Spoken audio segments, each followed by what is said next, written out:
வணக்கம் நண்பர்களே. இந்தியா தன்னுடைய 600வது டெஸ்ட் போட்டியை வெற்றியோடு முடித்திருக்கிறது காலிகளை வைத்து. அதுவும் போட்டி முடிந்து ஒரு சில நிமிடங்களில் மழை கொட்டென்று கொட்டியது. இலங்கை துடுப்பாட்ட வீரர்களுக்கு நிச்சயமாக கவலையாக இருந்திருக்கு. இன்னும் கொஞ்ச நேரம் நின்று துடுப்படுத்தாடி இருந்தால் சில வேளைகளில் மழை தங்களை காப்பாற்றி இருக்குமே என்று எனக்கென்றால் உடனடியாக இது ஞாபகம் வந்தது. 2023 ஆண்டு கொழும்பு பிரேமதாச மைதானத்தில் இலங்கை இந்திய அணிகளுக்கு இடையில் இடம்பெற்ற ஆசிய கிண்ண இறுதிப் போட்டி. அந்த போட்டியிலும் இவ்வாறு தான். போட்டியில் இலங்கை அணி சுருண்டு தோற்று போனது. சிராஜ் 6 விக்கெட்டுகளை எடுத்திருந்தார். உங்களுக்கு நன்றாக ஞாபகம் இருக்கு. 2023 செப்டம்பர் 17 எங்களுக்கு மறந்திருக்காது இல்லையா? பிரேமதாச மைதானத்தில் சிராஜ் 6 விக்கெட்டுகளை எடுக்க இலங்கை வெறும் 50 ஓட்டங்களுக்கு சுருண்டு போனது. இலங்கை இன்னும் கொஞ்ச நேரம் நின்று ஆடியிருந்தால், ஒரு 5 ஓவர்கள் கூட நின்று ஆடியிருந்தால் மழை வந்து குறுக்கிட்டு போட்டியை அப்படியே கழுவி முடித்திருக்கும். காரணம், தொடர்ச்சியாக மழை கொட்டென்று மணத்தியால கணக்காக கொட்டியதான்று. இன்று காலையிலும் அவ்வாறுதான். இலங்கை அணி துடுப்படுத்த ஆடிக்கொண்ட போது மழை மேகங்கள் இருட்டி கொண்டிருந்தார். ஆனால் மானவ் சுதர் வேகமாக விக்கெட்டுகளை எடுத்து இலங்கை அணியை உருட்டி எடுத்து விட்டார். இலங்கை சகல விக்கெட்டுகளையும் இழந்து தோற்ற பிறகு பரிசளிப்பு நிகழ்வுக்கான ஏற்பாடுகள் இடம்பெற்றுக் கொண்டிருக்கும் போது மழை கொட்டென்று கொட்டியது. ஒரு 10 நிமிடங்கள் தான் மழை பெய்தது. அதுக்கு பிறகு பரிசளிப்பு நிகழ்வு இடம்பெற வாய்ப்பில்லாமல் போனது. காரணம், மைதானம் நனைந்து விட்டது. இதையடுத்து உள்ளக இடத்திலே தான் இந்த பரிசளிப்பு நிகழ்வு இடம்பெற்றது. என்றாலும் இலங்கை கொஞ்சம் நின்று போராடி இருந்தால், ஒரு 5-10 ஓவர்கள் நின்று ஆடியிருந்தால், சில வேளைகளில் மழை இடையிடையே குறுக்கிட இலங்கை அணி தோல்வி அடைவதற்கான வாய்ப்பு தவிர்க்கப்பட்டிருக்கும். இந்தியா வெற்றி பெறுவது தாமதமாக இருக்கும். இல்லாவிட்டால் சில வேளைகளில் வெற்றி பெறவே முடியாது போயிருக்கும் மழையின் காரணமாக. நான் அடிக்கடி சொல்வது, கிரிக்கெட்டிலே இப்படி நடந்திருந்தால், இதனால் தான் இப்படி நடக்கவில்லை, அப்படியான காரணங்கள் சாட்டுகள் எல்லாம் சொல்ல முடியாது. இந்தியா மிகச் சிறப்பாக ஆடியது, நாங்கள் மோசமாக ஆடியிருக்கிறோம். இதனால் இந்தியாவுக்கு 165 ஓட்டங்களால் அபாரமான வெற்றி கிட்டியிருக்கிறது. அதில் மாற்று கருத்து எதுவும் இல்லை. மிகச்சிறப்பாக ஆடி வெற்றி பெற்ற இந்திய அணிக்கு பாராட்டுகள். அதுவும் இந்தியாவுக்கு இந்த வெற்றி 3 விதமாக முக்கியமாக படுகிறது. ஒன்று, அவர்களது இளம் தலைவர் சுப்மன் கில்லுக்கு வெளிநாட்டு மண்ணொன்றில் கிடைத்திருக்கிற மற்றொரு வெற்றி. அவரது தலைமைத்துவம் சிறப்பாகவே ஆரம்பித்திருக்கிறது. இங்கிலாந்திலே தொடரை சமப்படுத்திக் கொண்டது. அதுபோல சுப்மன் கில் மிகச்சிறப்பாக துடுப்படுத்தாடி சர் டொனால்ட் பிராட்மனுக்கு அடுத்தபடியாக அதிகமான ஓட்டங்களை குவித்த வெளிநாட்டு வீரராக இங்கிலாந்திலே தன்னை பதிந்து கொண்டார். அதுக்கு பிறகு ஆப்கானிஸ்தான் அணிக்கு எதிரான ஒரு வெற்றி. இப்போது இலங்கையிலே வெற்றியோடு ஆரம்பித்திருக்கிறது. காலியிலே வெளிநாட்டு அணிகள் வெல்வது என்பது அவ்வளவு லேசப்பட்ட காரியம் அல்ல.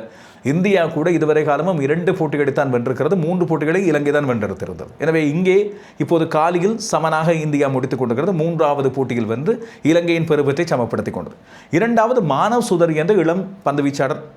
வெளிநாட்டு மண்ணொன்றில் 10 விக்கெட்டுகளை இளவயதிலே எடுத்த இந்திய சுழல் பந்து வீச்சாளராக இப்பொழுது பெயரை பதிந்திருக்கிறார். இளம் பந்து வீச்சாளராகவே பெயரை பதிந்திருக்கிறார். சுதர் 10 விக்கெட்டுகளை எடுத்திருக்கிறார். இத்தனைக்கும் 24 வயது. அதுவும் சுப்மன் கில், குல்தீப் யாதவ், ஜடேஜா ஆகிய 2 மூத்த சுழல் பந்து வீச்சாளர்கள் இருக்க அதிகமான ஓவர்களை கொடுத்தது மானவ் சுதரை தான் தன்னுடைய ஸ்ட்ரைக் போர்டராக, முதன்மை பந்து வீச்சாளராக பயன்படுத்தியிருந்தார். அவரும் தனக்கு கொடுக்கப்பட்ட அந்த பொறுப்பை அழுத்தம் இல்லாமல் மிகச்சிறப்பாக செய்து முடித்திருந்தார். இந்த கிளீனிங் தி டெயில்ஸ் என்று சொல்வார்கள், இறுதி துடுப்பாடு வீரர்களை இலகுவாக முடிப்பதை அப்படி உருட்டி எடுத்து முடித்திருந்தார் சுதர். உண்மையில் பாராட்டுகள். 3வது முக்கியமான காரணம், தேவ்தத் படிக்கல், ஒரு இளம் துடுப்பாடு வீரர். 2 இன்னிங்ஸிலும் பொறுப்பாக ஆடி, முதலாம் இன்னிங்ஸில் 167, 2ஆம் இன்னிங்ஸில் 44. சுப்மன் கில் ஒரு விடயத்தை சொன்னார், சதம் பெறுவது மட்டும் முக்கியமானதல்ல, அந்த சதத்துக்கு பிறகு பெரிய அளவில் ஓட்டு எண்ணிக்கைக்கு கொண்டு செல்வது என்பது மிக முக்கியமான ஒன்று. அவரது பெரிய சதம், பிக் செஞ்சுரி, அந்த 167 ஓட்டங்கள் தான் இந்திய அணிக்கு மிக பெரும் ஓட்டு எண்ணிக்கையை கொடுக்க உதவியது என்று சொல்கிறார். எனவே இந்தியாவுக்கு இது ஒரு சந்தோஷமாக கொண்டாடக்கூடிய, பெருமை அடையக்கூடிய, திருப்தி அடையக்கூடிய வெற்றி. இலங்கைக்கு இந்த போட்டியில் எந்த பக்கம் ஒரு திருப்தி கிடைக்கும் என்று சொன்னால், ஒரே ஒரு விடயத்தில் தான் ஒரு சின்ன ஆறுதல். அது சொனால் தினுஷவின் துடுப்பாட்டம். முதலாம் இன்னிங்ஸில் 100 ஓட்டங்களை எடுத்தவர், 2ஆம் இன்னிங்ஸில் 84 ஓட்டங்களை எடுத்தார். இந்த 2 இன்னிங்ஸிலுமே சொனால் தினுஷ் இன்னும் கொஞ்ச நேரம் நின்று ஆடியிருக்கலாமே என்ற கவலையோடு தான் அவர் வெளியே போயிருந்தார். 2லும் அவர் கவனக்குறைவாக விட்ட பிழை தான் அவரை ஆட்டமிழக்க செய்திருந்தார். பிழைகள் என்று சொல்லக்கூடியது. இலங்கை அணியின் தனஞ்சய டி சில்வாவும் சொனால் தினுஷவும் இன்று சிறப்பான முறையில் இன்றைய நாளை ஆரம்பித்திருந்தாலும் கூட, தனஞ்சய டி சில்வாவும் தேவையற்ற துடுப்பாட்ட பிரியோகம் ஒன்றுக்கு சென்று ஆட்டமிழந்திருந்தார். அவ்வளவு நேரமும் அவர் தன்னை கட்டுப்படுத்திக் கொண்டு தேவையற்ற ஆட்டமிழப்புகளை தவிர்த்து கொண்டு மிகச்சிறப்பான முறையில் ஆடிக்கொண்டிருந்தார். டிரைவிங் கூட கீழால் தான், அதாவது மேலே தூக்கி அடிக்காமல், பிடிகளை கொடுக்காமல் ஆடிக்கொண்டிருந்தார். தனஞ்சய ஒரு பக்கம், சொனால் தினுஷ் ஒரு பக்கம். விக்கெட்டுகளை இழக்க விடாமல், தங்கள் விக்கெட்டுகளை பறிபோக விட செய்யாமல், இந்திய பந்து வீச்சாளர்கள் எத்தனை சவாலை கொடுத்தாலும், எத்தனை கடுத்தற்பாளர்களை கிட்டு கொண்டு வந்தாலும் சிறப்பாக ஆடிக்கொண்டு விட்டு அந்த தேவையில்லாமல் ஸ்வீப் ஷாட் ஒன்றுக்கு போயிருந்தார் தனஞ்சய டி சில்வா. அதுவும் பந்து மேலே உயர இடக்கூடியவாறு ஒரு பெடல் ஸ்வீப் ஒன்றுக்கு போய் ஆட்டமிழந்திருந்தார். அதுதான் அப்படியே இலங்கை அணியின் விக்கெட்டுகளை திறந்து வைத்திருந்தது. தொடர்ச்சியாக அதற்கு பிறகு விக்கெட்டுகள் போய்கொண்டே இருந்தன. இதிலே நிரோஷன் டிக்வெல்லவின் ஆட்டமிழப்பை பற்றி ஒரு முக்கியமான விடயத்தை சொல்ல வேண்டும். நிரோஷன் டிக்வெல்ல, இந்த உசார் மடிகன் என்று பொதுவாக ஊர் வழக்கிலே ஒரு விடயத்தை சொல்வார்கள். இது நான் நிரோஷன் டிக்வெல்லவை ஒருமையிலே வீழ்த்து விட்டேன், இல்லாவிட்டால் தவறாக சொல்லிவிட்டேன் என்று யாரும் எடுத்துக்கொள்ளாதீர்கள். உசார் மடிகர் என்று சொல்லி விரும்பினால் கொஞ்சம் மரியாதையாக சொல்லலாம். அவர் இன்று ஆட்டமிழந்த விதம் தேவையில்லாமல் வாக்குவாதம் ஒன்றுக்கு போய் வம்பிழுத்து மாட்டிக்கொண்ட ஒரு சம்பவமாகத்தான் இங்கே பதிவாகிறது. அதை பற்றி பார்ப்பதற்கிடையில் இன்றைய போட்டியின் சுருக்கமான சாராம்சத்தை சொல்லிவிட்டு இந்த விடயத்துக்கு வருகிறேன். இந்த போட்டி என்று 5வது மறுதியமான நாள் இடம்பெற்றது. போட்டி இன்று காலையில் ஆரம்பித்த விடையில் இலங்கை அணிக்கு 288 ஓட்டங்கள் தேவைப்பட்டன. இந்த அணிக்கு 6 விக்கெட்டுகள் தேவைப்பட்டிருந்தன. 4 விக்கெட்டுகளை இழந்து 84 ஓட்டங்களோடு இலங்கை தன்னுடைய இன்னிங்ஸை ஆரம்பித்திருந்தது. இந்தியா 462 ஓட்டங்களை எடுக்க இலங்கை அணி தன்னுடைய முதலாம் இன்னிங்ஸில் 284 ஓட்டங்களை எடுத்திருந்தது. இரண்டாம் இன்னிங்ஸில் இந்தியாவின் துடுப்பாட்டத்தில் இலங்கையின் பந்துவீச்சு மிகச் சிறப்பாக செய்திருந்தது. இதையடுத்து இந்தியாவினால் 200 ஓட்டங்களை பெற முடியவில்லை. 193 ஓட்டங்களை எடுத்தது. மற்ற துடுப்பாட்ட வீரர்கள் சரக்கி இருக்க ரிஷாப் பாண்ட் 66 ஓட்டங்களையும் தேவ்தத் படிக்கல் 44 ஓட்டங்களையும் எடுத்தார்கள். இலங்கையின் பந்துவீச்சிலே அசித் பெர்னாண்டோ உண்மையில் அசத்தி இருந்தார் என்று சொல்ல வேண்டும். மிக கடுமையான போராட்டத்தின் மத்தியில் இந்த போட்டியில் ஒரு வேக பந்துவீச்சாளரால் எடுக்கப்பட்ட சிறப்பான பந்துவீச்சாக அசித் பெர்னாண்டோ 4 விக்கெட்டுகளை எடுத்திருந்தார். 30 ஓட்டங்களை கொடுத்து பிரபாத் ஜெயசூரிய 3 விக்கெட்டுகளை எடுத்திருந்தார். எனவே இலங்கைக்கு இலக்கு 372. நேற்று முக்கியமான 4 விக்கெட்டுகளை இலங்கை இழந்திருந்தது. குறிப்பாக முதல் 4 விக்கெட்டுகளை இலங்கை இழந்தது வெறும் 47 ஓட்டங்களுக்கு.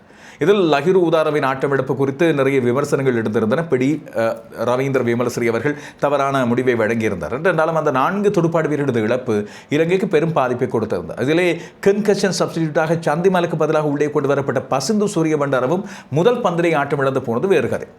எனவே இந்த 4 விக்கெட்டுகளை இழந்த காரணத்தால் இன்று இலங்கை அணி நின்று ஆட வேண்டும். வெற்றியை பற்றி யோசிப்பதற்கிடையில் முதலில் 90 ஓவர்கள் நின்று தப்ப முடியுமா என்று பார்க்க வேண்டும் என்று யோசிக்கப்பட்டது. இன்று காலையிலே மழை காரணமாக 2ஆம் 3ஆம் நாட்களில் இழந்த அந்த நேரத்தை ஓவர்களை சரி செய்து கொள்ள போட்டி கொஞ்சம் முன்னதாகவே ஆரம்பித்திருந்தது. ஆனால் தனஞ்சய டி சில்வாவும் சொனால் தினிஷோவும் நேற்று தொடங்கிய தங்கள் இணைப்பாட்டத்தை இந்த நாளில் தொடர்ந்திருந்தார்கள். அது உண்மையில் சிறப்பாக திருப்தியாக இருந்தது. 95 ஓட்டங்கள் 2 பேரும் இணைப்பாட்டம். இந்த 95 ஓட்டங்களை பெற்றுக் கொண்டதை விட இந்த 2 பேரும் 30க்கும் மேற்பட்ட ஓவர்கள் நின்று ஆடியது திருப்தியாக இருந்தது. என்றாலும் மதிய போசன இடைவேளை வரை இவர்களால் நின்று ஆட முடியவில்லை என்பது மிக பெரும் கவலைக்குரிய ஒரு விடயமாக மாறிப்போனது.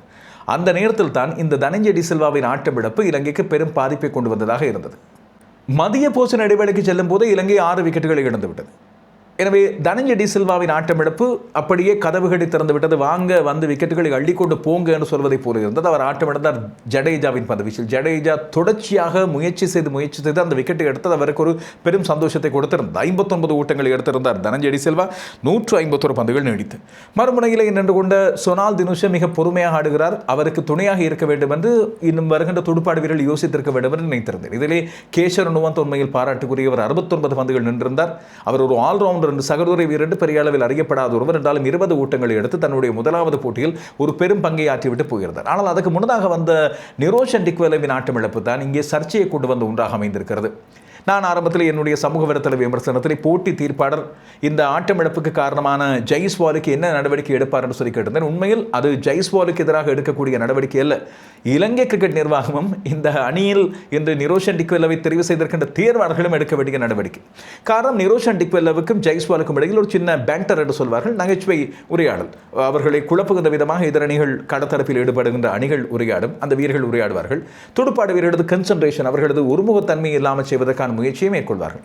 துடுப்பாடு வீரர்கள் இந்த உரையாடலிருந்து தங்களை தவிர்த்துக் கொள்ள வேண்டும். இல்லாவிட்டால் வேடிக்கையாக பேசிவிட்டு தங்களை அந்த உரையாடல்கள் இந்த விதத்திலும் பாதிக்கவில்லை என்பதை உறுதிப்படுத்திக் கொள்ள வேண்டும்.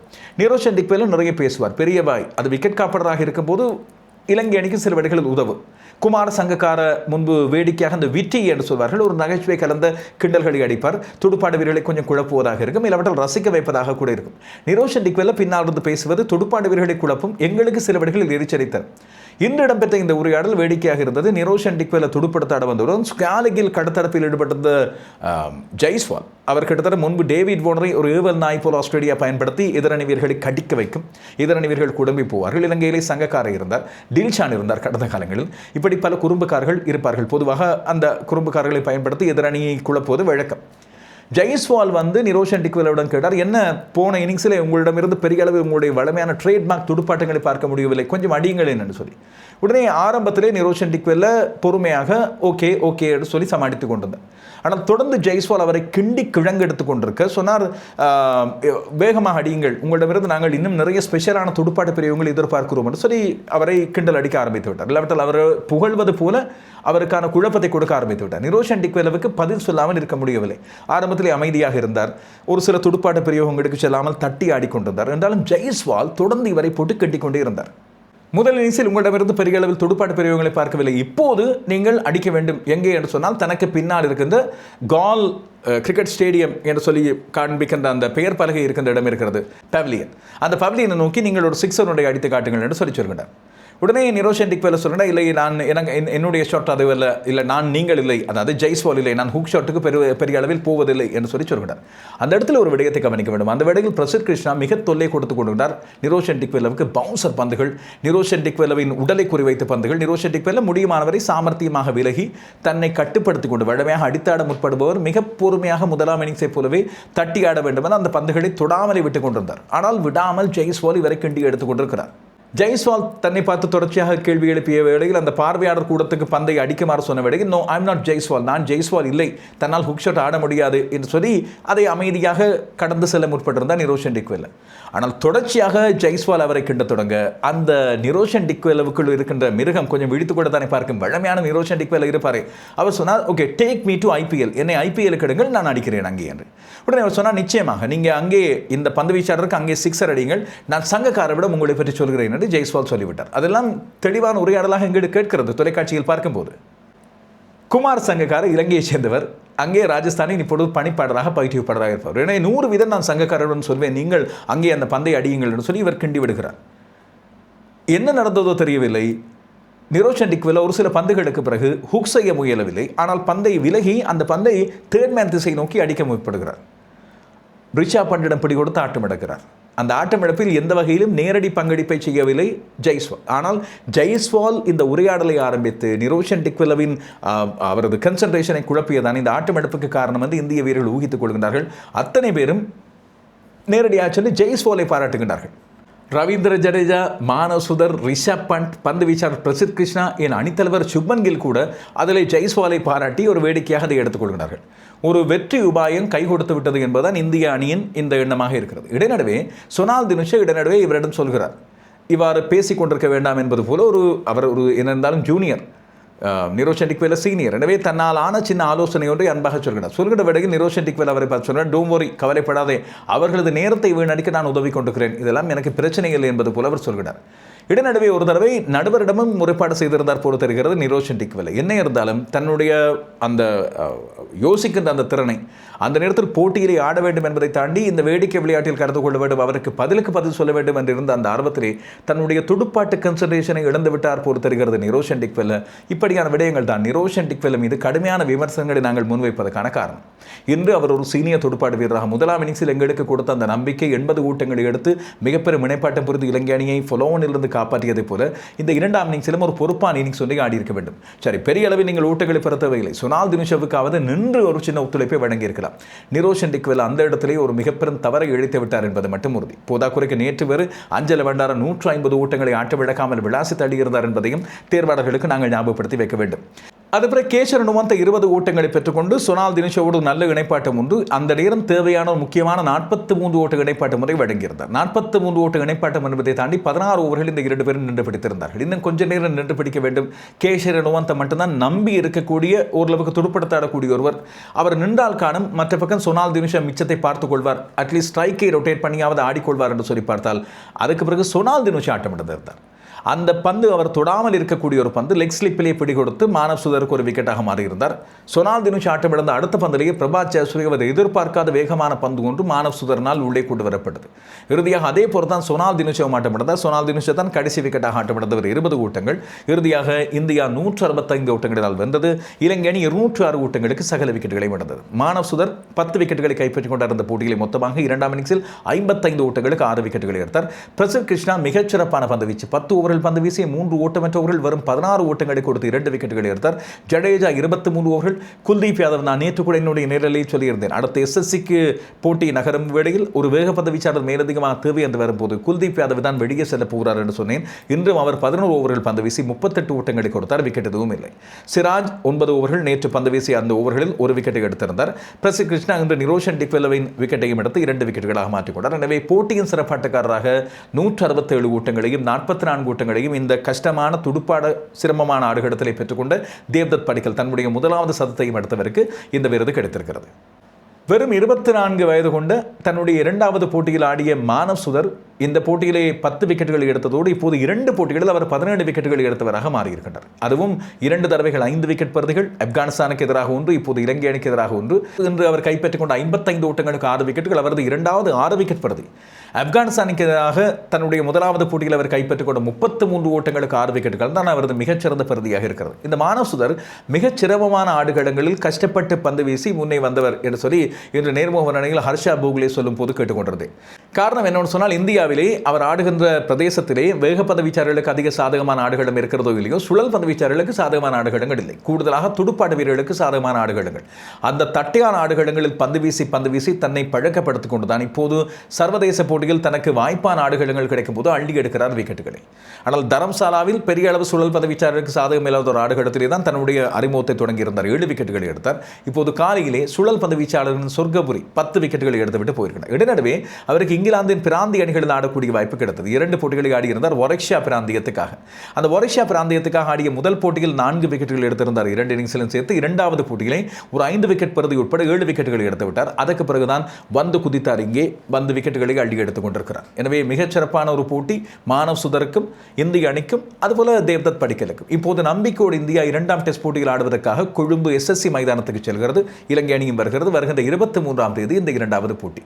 இந்திய அணியை பொறுத்தவரையில் அவர்கள் மிக தெளிவான மாற்றத்தை கொண்டு வர தயாராக இருப்பார்கள். சில வேளைகளில் மத்திய வரிசையில் துருவ் ஜுரேலை மாற்றி சப்ராஸ் கானுக்கு ஒரு வாய்ப்பை கொடுக்கக்கூடும். சில வேளைகள் தான், அது கட்டாயமாக தேவையில்லை. அதுபோல் SSC ஆடுகளத்தின் தன்மைக்கேற்ப அவர்கள் குர்னூர் பிராரை அணிக்குள்ளே கொண்டு வரக்கூடும். இல்லாவிட்டால் ஒரு சகோதரி வீரராக மிதவேக பந்து வீசக்கூடிய நிதிஷ்குமார் ரெட்டி அணியில இல்லை என்ற காரணத்தால் அதே போல அணியில இருக்கக்கூடிய ஒருவரை அவர்கள் பொருத்தமானவராக இங்கே தெரிவு செய்யக்கூடும். அதுக்கான வாய்ப்பு குர்னூர் பிராரை அவர்கள் சகோதரி வீரராக பார்க்கக்கூடிய ஒரு வாய்ப்பு இருப்பதாக நான் நம்புகிறேன். எனவே குல்தீப் யாதவ் வெளியே செல்லக்கூடும். இதுதான் இந்திய அணி செய்யக்கூடிய மாற்றம், இல்லாவிட்டால் மாற்றங்களாக இருக்கலாம் மற்றவர்களுக்கு உபாதை ஏற்படாத பட்சத்தில். இலங்கை அணியை பொறுத்தவரையில் 2 அல்லது 3 மாற்றங்களை பற்றி கட்டாயமாக சிந்திக்க வேண்டியிருக்கும்.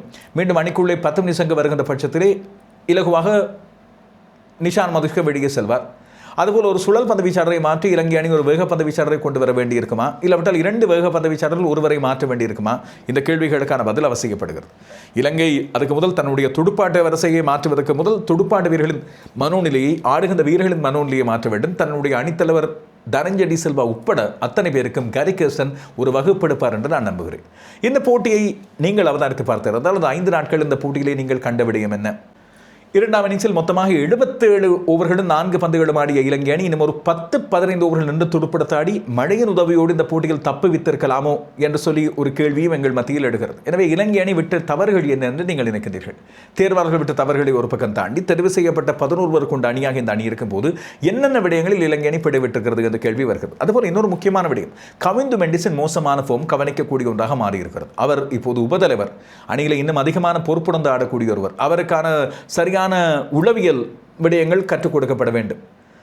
பேட்டிங் கோச் அவருக்கு சொல்லிக் கொடுக்க வேண்டிய விடயம், துடுப்பாட்டு பயிற்றுவிப்பாளர் அவருக்கு சொல்லிக் கொடுக்க வேண்டிய விடயம் துடுப்பாட்டு அணுகுமுறை மட்டுமல்ல, ஒவ்வொரு ஆடுகளத்திலும் ஆடும் போது அவருக்கு இப்போது இருக்கின்ற அவுட் ஆஃப் ஃபார்ம் என்ற ஒரு பிரச்சனை வரும்போது அதை சரியான முறையில் எவ்வாறு அதிலிருந்து மீண்டு வருவது என்ற விடயத்தை அவருக்கு கற்றுக் கொடுக்க வேண்டும். நாங்கள் எல்லாம் சாதாரண பார்வையாளர்கள், உண்மையில் கிரிக்கெட்டை பற்றி அதிகமான விற்பனத்துவம் தெரிந்து இவர்களுக்கு தான் இது தெரிய வேண்டிய விடயம்.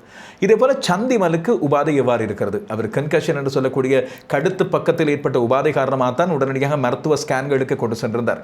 எனவே அடுத்த போட்டிக்கு முதல் ஓய்வு நாட்கள் இருக்கின்றன, ஒரு 5 நாட்கள் இருக்கின்றன. இந்த 5 நாட்களுக்குள் தன்னை தயார்படுத்திக் கொண்டு அவரால் வர முடியுமா என்ற கேள்வி ஒரு முக்கியமான கேள்வியாக இருக்கிறது. 4 நாட்கள் இல்லையா?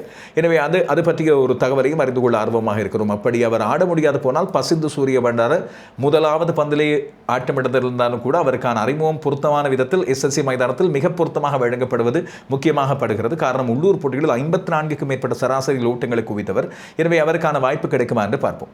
நிரோஷன் டிக்வெல தொடர்ந்து அணியிலே ஆட போகிறாரா? இந்த 80 ஓட்டங்களுக்கு பரிசாக அவருக்கு இன்னும் ஒரு போட்டியில் வாய்ப்பு கிடைக்குமா? குசல் மெண்டிஸ் வராத பட்சத்தில், குசல் மெண்டிஸ் வந்தால் குசல் மெண்டிஸ் தனக்கான இடத்தை எடுத்துக்கொள்ள வேண்டும். இல்லாவிட்டால் அஞ்சல பண்டாரவுக்கு ஒரு வாய்ப்பை SSC மைதானத்தில் இலங்கை தேர்வாளர்கள் கொடுக்க விரும்புவார்களா? எப்படியும் இலங்கை இப்போது தொடரை சமப்படுத்திக் கொள்ளவாவது அந்த SSC போட்டிகளை கட்டாயம் வெல்ல வேண்டும்.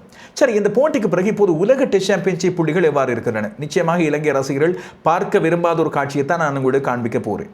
காரணம், இந்தியா இந்த வெற்றியோடு அப்படியே புள்ளிகளின் பட்டியலில் மேலே எழுந்திருக்கிறது. 5ஆம் இடத்தில் தான் இருக்கிறது. ஆனால் இப்போது இந்தியாவை பொறுத்தவரையில் அவர்களது புள்ளி சதவீதம், வெற்றி சதவீதம் இப்போது அதிகரித்திருக்கிறது. இல்லாவிட்டால் இந்த வேர்ல்ட் டெஸ்ட் சாம்பியன்ஷிப்பில் பார்க்கப்படுகிற புள்ளி சதவீதம், ஆஸ்திரேலியா 1ஆம் இடத்தில் 77.78, தென்னாப்பிரிக்கா 2ஆம் இடத்தில் 75, நியூசிலாந்து 3ஆம் இடத்தில் 72.22, பங்களாதேஷ் 4ஆம் இடத்தில் 66.67, இந்தியா 5ஆம் இடத்தில் இப்பொழுது 53.33, 40க்கும் மேற்பட்ட சராசரி புள்ளியை கொண்டது இலங்கை இப்போது சரிந்து 33.33 6ஆம் இடத்துக்கு பின்தள்ளப்படுகிறது. இலங்கைக்கு பெருஞ்சவால் இனி வரப்போன்ற எல்லா போட்டிகளும் இலங்கைக்கு கட்டாயமாக மஸ்ட் வின் கேம்ஸ், கட்டாயமாக வெல்ல வேண்டிய போட்டிகளாக மாறப்போகின்றன. காத்திருப்போம். இந்த இரவு நேரலையை சந்திக்கும் போது இனி வரப்போகிற புதிய விடயங்கள், எழப்போகிற விமர்சனங்கள், இன்னும் வரப்போகிற கருத்துக்கள், அதுபோல இதுவரைக்கும் நாங்கள் அவதானித்த விடயங்களை தாண்டி புதிய விடயங்கள் இருந்தால் அவற்றையும் கொண்டு வருகிறேன். நீங்களும் இப்போது நான் சொன்ன விடயங்களை தாண்டி ஏதாவது புது விடயங்கள் உங்கள் கருத்துக்களில் இருந்தால், நான் சொல்லாமல் விட்ட விடயங்களாக நீங்கள் கருதினால், இல்லாவிட்டால் ஏதாவது கேள்விகள் இருந்தால் மறக்காமல் கமெண்ட்ஸ் மூலமாக தாருங்கள். மீண்டும் சந்திப்போம்.